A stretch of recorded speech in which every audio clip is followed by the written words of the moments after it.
na saa zangu kwa waganga wa kienyeji kama kweli wako ndani. Waislamu, uganga si dhambi. Kutibu mtu maradhi, anaumwa na matatizo ukamtibia, si dhambi, bali ni sadaka. Mtu ana maradhi, anaumwa pumu, anaumwa kisukari, anaumwa maradhi ini, hakadha, ana hasadi. Wewe Allah amekujalia utaalamu wa kujua kitu fulani, ukamtibia katika njia ya sheria, Uislamu haujakataza.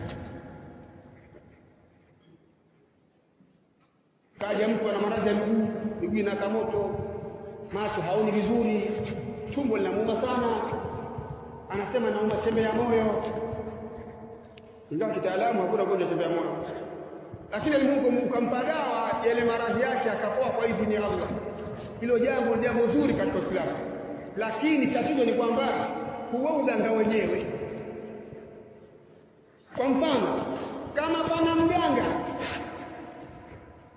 ilivyoingia Ramadhani alifunga kilinga, huyo si mganga, ni mshirikina. Pana mtu katika mnapokaa pale mtaani kwenu, mnamjua ni mtu maarufu kutibia, lakini ilivyoingia Ramadhani akifuata bana, huduma nimesitisha mpaka mwezi uishe. Kwa nini mpaka mwezi uishe? Hizo ni katika sababu kwamba huyu mtu tiba zake zina illa.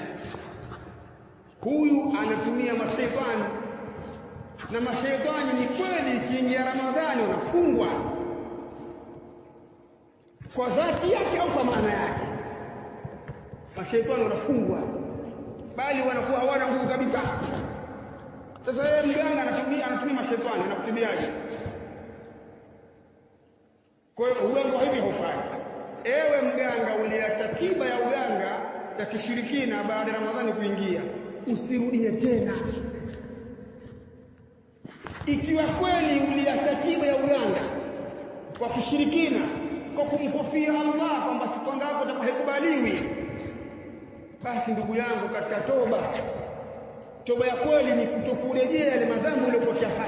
Acha kabisa, tubu ila Allah taubatan nasuha. Acha hizo habari za uganga.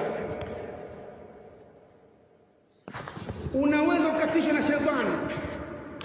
shetani akakutisha, ukiacha uganga na kuua. Shekhi, wallahi wa billahi wa tallahi, shaitani wa kijini hawezi kuwa kamwe illa biidhnillah.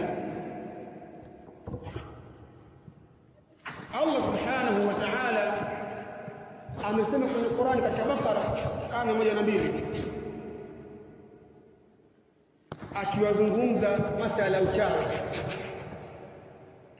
Allah akasema uchawi ulivyo hauwezi kumdhuru mtu. Tena Allah asema bi ahadin illa biidhnillah, uchawi hauwezi kumdhuru mtu yoyote kwa chochote isipokuwa kwa idhini ya Allah. Miongoni mwa misingi ya aqida ya Ahlusunna wal Jamaa ni al-iman bil qadar, mtu kuamini qadari,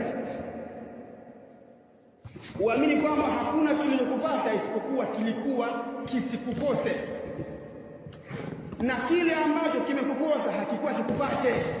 Shaitani ili ya kuingia katika mwili wako wewe ni lazima kuwe kuna qadha na qadari ya Allah azza wa jalla. Ikiwa Allah hajataka, wallahi shaitani hakuingii kama. Na wewe kama hujapata mtihani wa shaitani kwa kufungua, usijeni kwa ni hodari sana wa ucha Mungu, ni Allah hajataka upate mtihani huu. Kwa hiyo Allah kwa watu wa tiba, waganga ambao watumia mashaitani, msiogope kurejea kwa Allah ati mtaumwa. Mtaumwa, mmerejea mtaumwa, hamkurejea mtaumwa tu, kwa sababu ikiwa Allah amekadiria upate maradhi utapata tu. Kwani waganga hawafi? Huu msemo kwamba mganga hajiganji umekuja vipi? Kwa mganga hajiganji ni kwamba ni mganga lakini kaumwa, katumia tunguli zake zote zimeshindikana.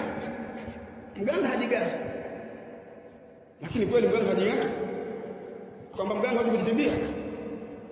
Ali muhimu, shekhe, narudia tena, uganga si dhambi.